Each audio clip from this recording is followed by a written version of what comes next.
교회력에 따라서 성서 정과에 따라서 오늘 사순절 첫 주일에 누가복음 4장에 있는 말씀을 보셨습니다. 예수님이 광야에서 40일 금식하시고 마귀에게 시험 받으신 그 말씀이 기록되어 있습니다.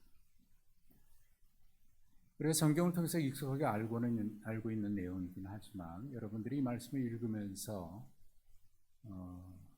혹 이런 궁금증을 안 가지셨는지 모르겠어요. 시험, 여기서 말하는 시험은 유혹인데요. 마귀의 유혹이죠. 마귀의 유혹은 우리처럼 연약한 인간이나 유혹을 받지. 어떻게 하나님의 아들 메시아이신 그분이 시험을 받으실까? 마귀에게 시험을 받으실 수 있을까라고 하는 그런 질문입니다. 또 하나는 오늘 1절에 있는 말씀을 보시면 예수님이 성령 충만하셨다고 기록이 되어 있고 성령에 이끌려 마귀에게 시험을 받으셨다고 했는데 우리의 일반적인 생각은 이런 거죠. 시험 당한 것은 성령 충만하지 못하기 때문에 시험 당하는 거지. 성령 충만하지 못하니까 시험에 드는 거지. 이게 이제 일반적으로 우리가 가지고 있는 생각이죠. 근데 예수님은 성령 충만하셨고 또 성령에 이끌려 마귀에게 시험을 받으셨다 그러니까 좀 이해가 되지 않습니다.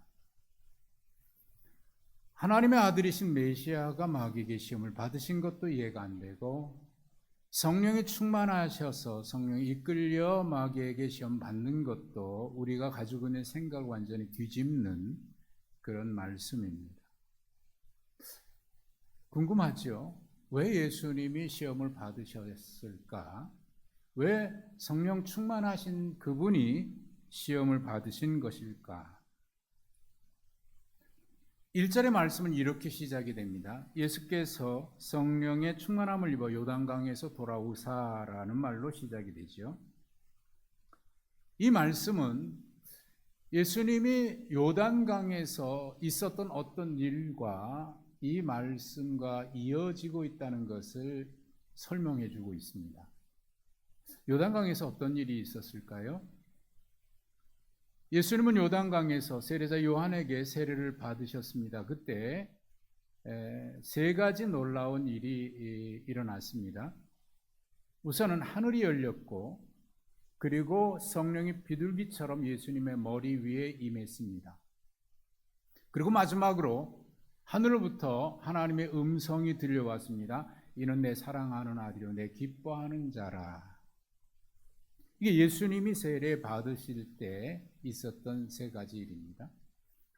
오늘 예수님의 마귀에게 시험 당하신 이 사건은 바로 그 뒤에 이어서 있었던 사건임을 설명하고 있는 거예요. 1절에 요단강에서 돌아오사라고 하는 표현은 바로 그것을 얘기하는 것이고 또 하나님의 아들이신 예수님이 메시아로서의 사역을 시작하시게 되는 것을 말씀하고 있는데 그런데 예수님은 이 메시아의 사역을 위해서 예루살렘으로 가시지 아니하고 광야로 오셨다는 겁니다. 그곳에서 시험을 받으심으로 메시아의 사역을 시작하십니다. 세 가지 시험은 우리가 알고 있는 내용입니다. 첫째는 예수님이 40일 금식하셨으니까 매우 줄이셨지요. 허기진 상태입니다. 매우 연약해진 상태에서 마귀가 시험합니다. 이 돌들로 떡을 만들어서 먹게 하라.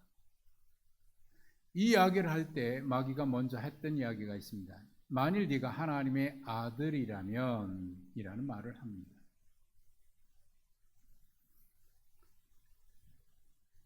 배가 고프니까 돌로 떡을 만들어서 네가 하나님의 아들이니까 그런 능력이 있으니까 그 배고픈데 그 능력을 이용해서 돌로 떡을 만들어서 먹으면 되지 않느냐라고 하는 이야기이기도 하지만 보다 근본적인 것은 네가 하나님의 아들이니까 그 능력을 가지고 이 광야에 봐라 얼마나 많은 돌들이 널려 있느냐 이 돌들로 떡을 만들 수 있는 능력 너에게 분명히 하나님의 아들이니까 가지고 있으니 그걸 가지고 떡을 만든다면 굶주린 수많은 백성들을 다 먹일 수 있지 않느냐라고 하는 질문입니다.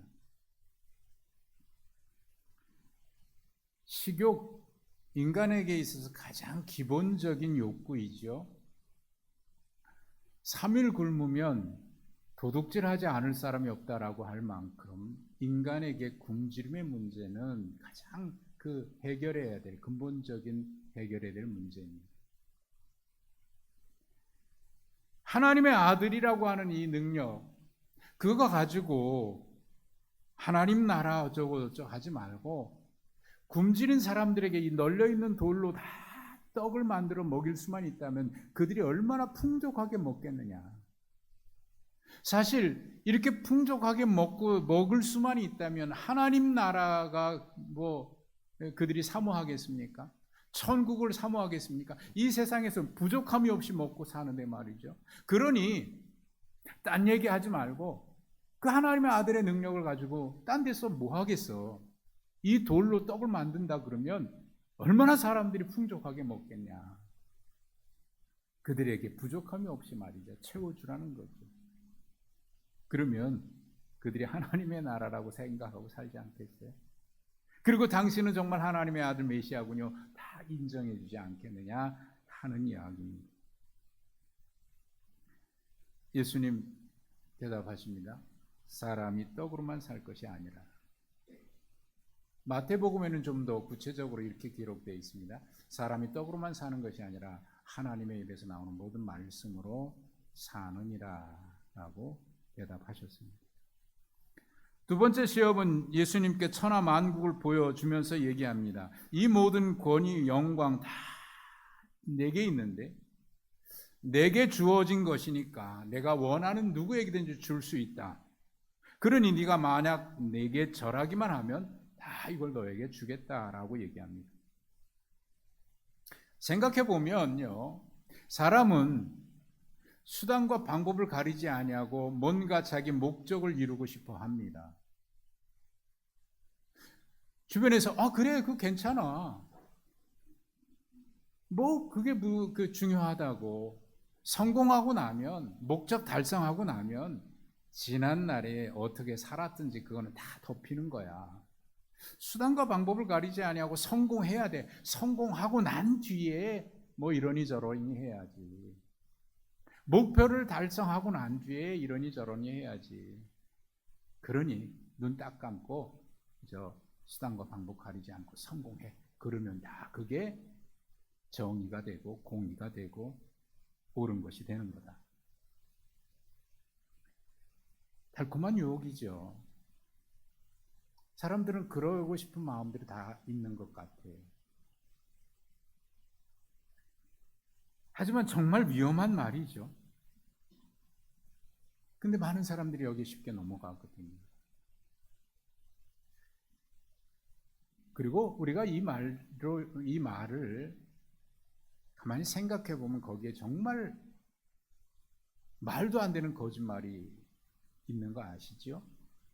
정말 마귀가 모든 걸 다 줄 수 있나요? 그거 다 자기에게 주어진 것인가요? 여러분은 어떻게 생각하십니까? 마귀가 정말 다 줄 수 있고 그게 마귀가 자기가 주인인 거예요. 에덴 동산에도 그런 말에 아담이 속아 넘어갔죠. 세상에는 수없이 많은 사람들이 이 거짓말, 말도 안 되는 거짓말에 그냥 넘어가서 그래, 눈 딱 감고 그렇게 사는 거지 하고 사는 사람들이 있습니다. 그런데 그러다가 결국 얼마나 많은 사람들이 비참한 마지막을 보게 되죠. 위험한 말입니다. 예수님 말씀하십니다. 주 너의 하나님을 경배하고 다만 그분만을 섬기라. 세 번째, 예수님을 예루살렘 성전 꼭대기로 데리고 가서 말합니다. 네가 만일 하나님의 아들이거든 여기서 뛰어내려.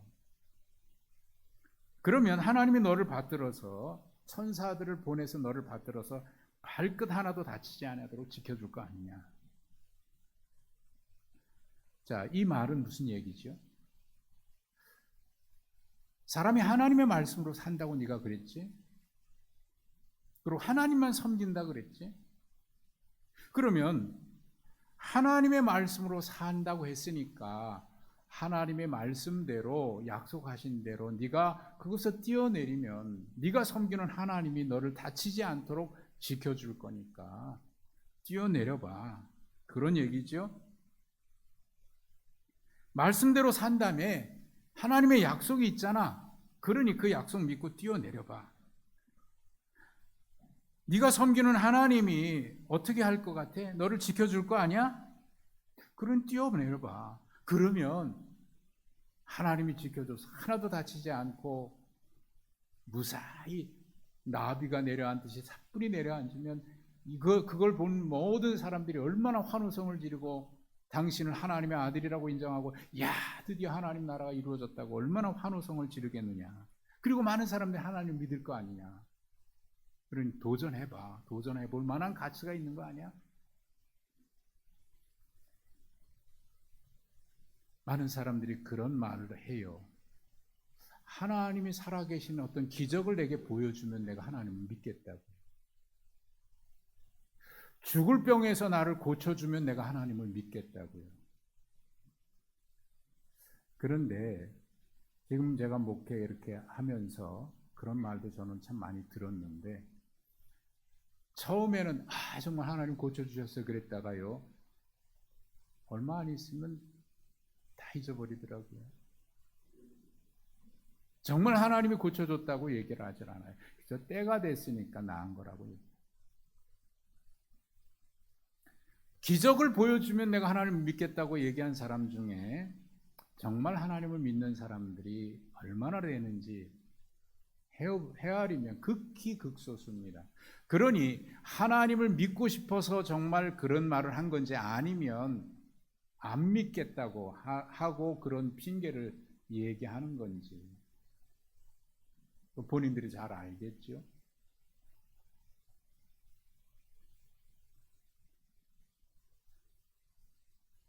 기적을 일으키고 그래서 사람들이 와 대단한 일을 했다 환호성을 지른다면 당신은 뭐 네가 하나님의 아들이라고 얘기 안 해도 사람들이 하나님의 아들일 거라고 얘기할 거고 메시아라고 얘기할 거 아니냐. 그런 얘기입니다. 근본적인 질문을 해야 합니다. 과연 예수님이 이 땅에 무엇을 위해서 오셨나? 기적을 하기 위해서 오셨냐? 아니면 하나님이 어떤 분인 것을 보여주기 위해서 오셨나? 기적을 통해서 많은 사람들을 만족시켜주기 위해서 오셨나? 아니면 우리가 하나님의 자녀이고 하나님의 백성으로 어떻게 살아야 하는지 우리를 하나님의 백성으로 구원하기 위해서 오셨나? 많은 사람들이 굉장한 일, 기적, 이런 놀라운 일들에 빠져가지고요. 이단에 빠진 분들이 얼마나 많아요. 그럴듯한 말에 속아서. 가정도 팽개칩니다. 신앙도 올바른 신앙이 아닙니다.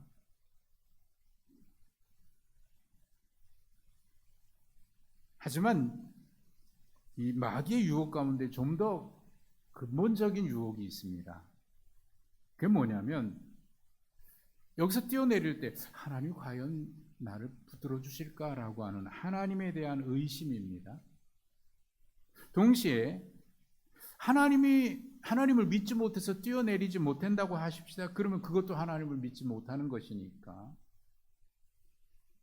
그럼 이러지도 못하고 저러지도 못하는 그런 모순이 그 안에 있어요. 그 유혹이죠.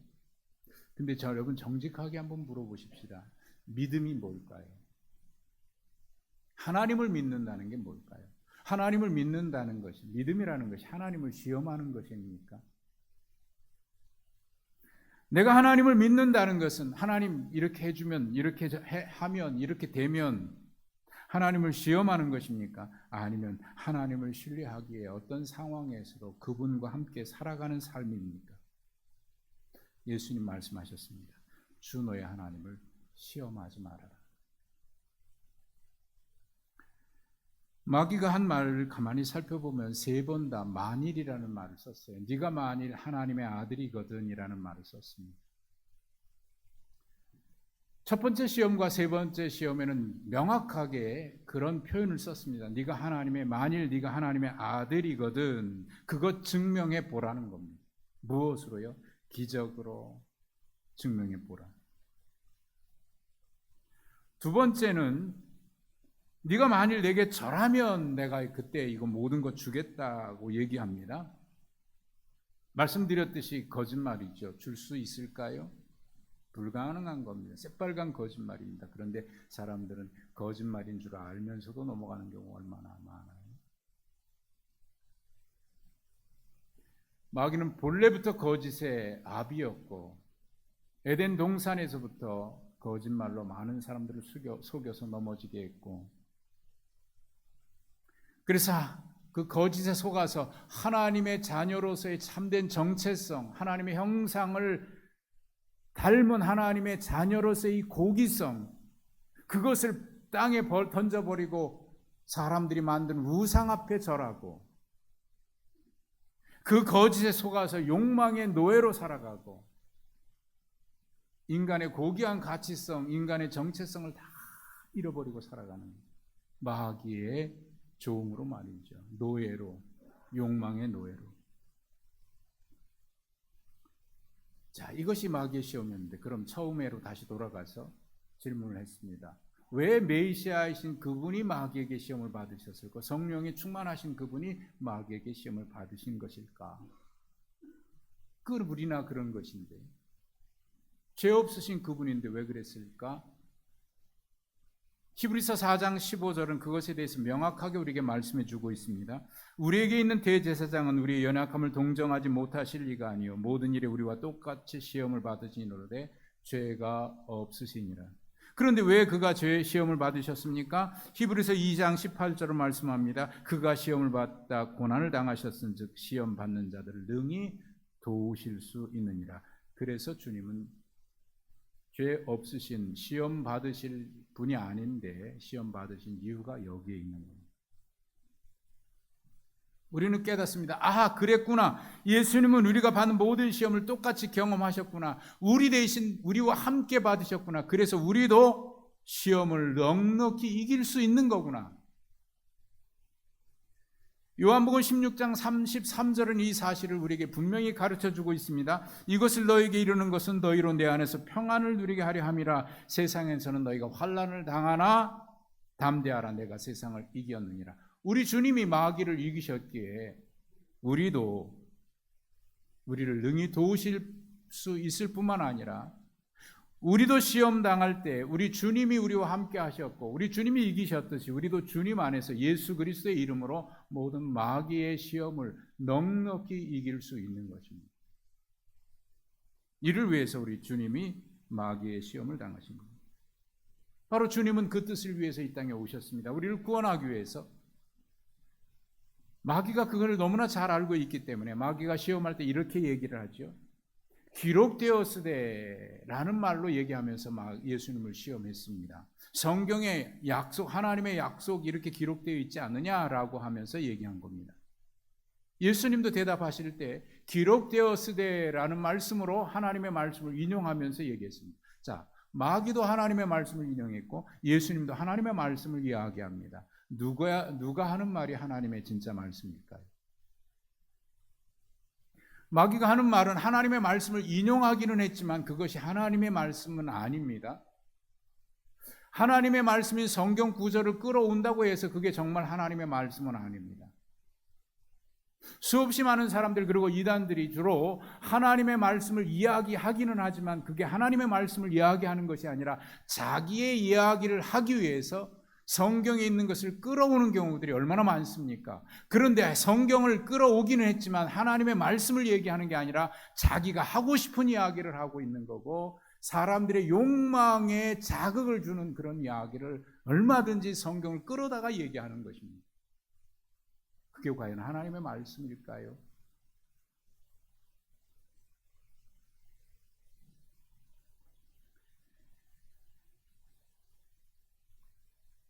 오늘 예수님께서 시험을 받으신 것은 앞서도 말씀드린 대로 세례를 받으신 이후에 일어난 일입니다. 그리고 그 이후에 갈릴리로 가셔서 하나님 나라 복음을 가르치셨습니다.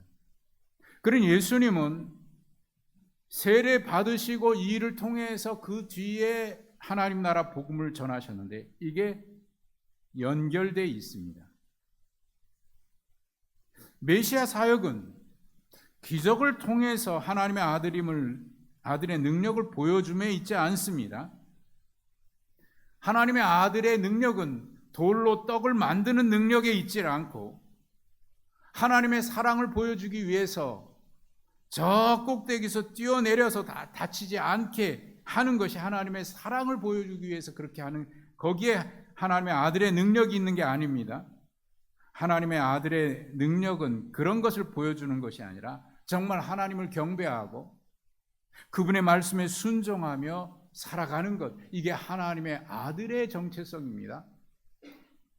하나님의 자녀인 우리의 정체성은 바로 여기에 있습니다. 우리가 하나님의 자녀라고 얘기할 때 세상에 나가서 뭔가 대단한 것을 보여주고 그런 능력을 보여주고 하는 것이 아니라 하나님의 자녀라면 하나님의 말씀을 따라 살고 하나님을 경배하며 그분만을 섬기면서 그분의 말씀을 따라 순종하며 살아가는 것이 하나님의 자녀의 능력입니다. 마귀의 말대로 그런다면요, 많은 사람들이 하나님을 믿기는 하지만 마귀의 그 말하고 있는 그 내용을 은연중에 인정하고 있는 것처럼 보일 때가 많아요. 목사님, 내가 이렇게 병들어가지고요 하나님의 영광을 드러내지 못하고 있는 것 같아요. 그럼 이 세상의 모든 사람들이 다 병드는데 저도 병들었고, 지지난주에 제가 갑작스럽게 막 구토가 일어나고 난리 난 적이 있었잖아요. 목사가 그러면 하나님의 영광 가릴 텐데 그런가요? 목사님, 제가 너무나 가난해가지고요 하나님의 영광을 가리는 것 같아요. 아니, 그게 하나님의 영광을 가리는 게 아니에요. 오히려 떵떵거리면서도 하나님의 말씀을 따라 살지 아니하고 제멋대로 살아가는 게 하나님의 영광을 가리는 거지. 그런 것이 하나님의 아들의 능력이 아닙니다. 살면서 우리의 인생의 여정 가운데 우리가 피할 수 없는 존재론적인 문제들이 있죠. 육체의 질병이나 시험이나 고난이나 환난이나 이런 거 모두가 다 겪습니다. 우리가 하나님의 아들이라고 하는 것은 그런 문제를 겪지 아니하고 그저 평안하고 배부르고 그저 척척하면 모든 문제 해결하고, 그게 하나님의 아들의 능력이 아니라, 그게 하나님의 아들의 권세가 아니라, 비록 그렇지 않을지라도 묵묵히 하나님의 말씀을 따라 순종의 길을 걸어가는 것입니다. 세상 사람들은 다 아니라고 해도 우리는 하나님의 말씀이기에 그것이 비록 힘들어도 그 길을 묵묵히 걸어가는 삶, 이게 하나님의 자녀의 능력입니다.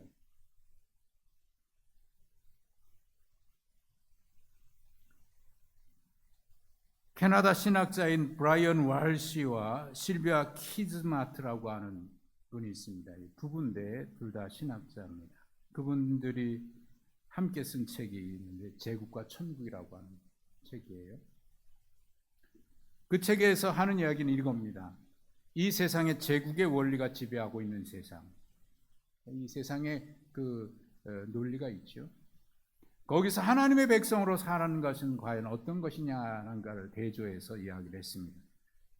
책에 있는 내용을 그대로 읽어드리면 이렇습니다. 제국은 이 세상의 방법입니다. 자기의 힘과 헤게모니, 권력을 상징하는 이미지에 골몰하는 데 반해서 하나님의 백성은 그와 반대되는 공동체에서 그와 반대되는 실제를 드러내도록 부름받았다. 제국은 생산과 소비의 관리에 미친 듯이 사로잡혀 있지만 하나님의 백성은 안식일 준수를 통해서 그 삶이 선물임을 인식하도록 부름받았다. 제국은 노예의 고통과 억압의 경제에 의해 지탱되는 데 반해 안식일을 지키는 하나님의 백성은 가난한 자와 낯선 자, 나그네와 고와 과부를 돌봄으로써 자신들이 섬기는 하나님의 형상을 드러내는 것으로 지탱된다.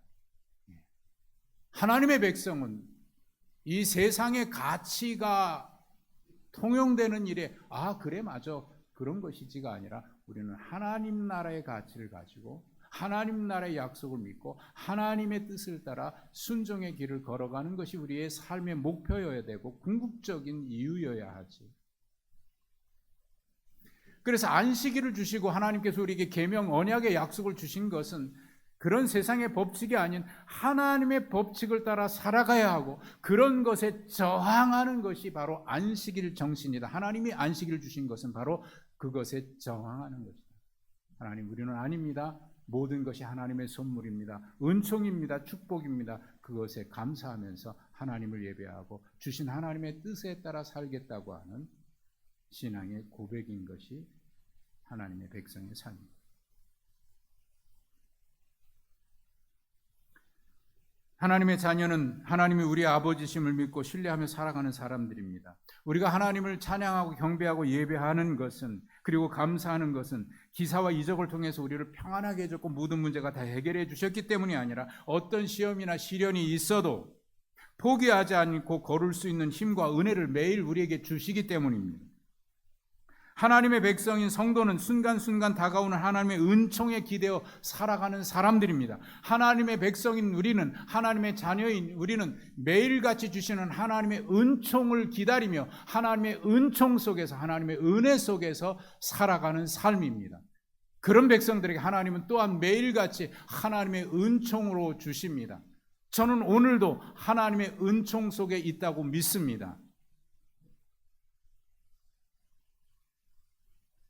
만일 하나님의 아들이라면 이것도 해야 되고 저것도 해야 되고 이런 문제도 해결되고 이런 것도 없어야 되고 라고 하는 마귀의 유혹에 아니다, 그렇지 아니할지라도 우리는 하나님의 은혜 속에 있다, 당당히 맞서는 것이 바로 예수님이 보여주신 하나님의 자녀, 하나님의 아들의 삶입니다.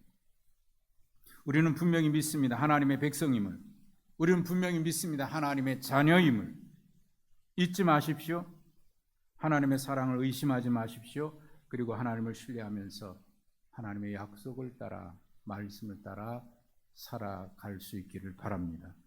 오직 하나님을 경배하며 그분만을 섬기는 것이 하나님의 자녀인, 하나님의 백성인 우리가 걸어가야 될 길이고, 우리 주님이 보여주신 길이고, 하나님이 그 또한 우리의 모든 예배와 섬김과 순종의 삶을 기뻐하실 줄로 믿습니다. 사순절을 시작하면서 우리 모두가 다 하나님의 백성의 길을 힘있게 주님이 보여주신 그 길을 걸어갈 수 있기를 주님의 이름으로 축복합니다.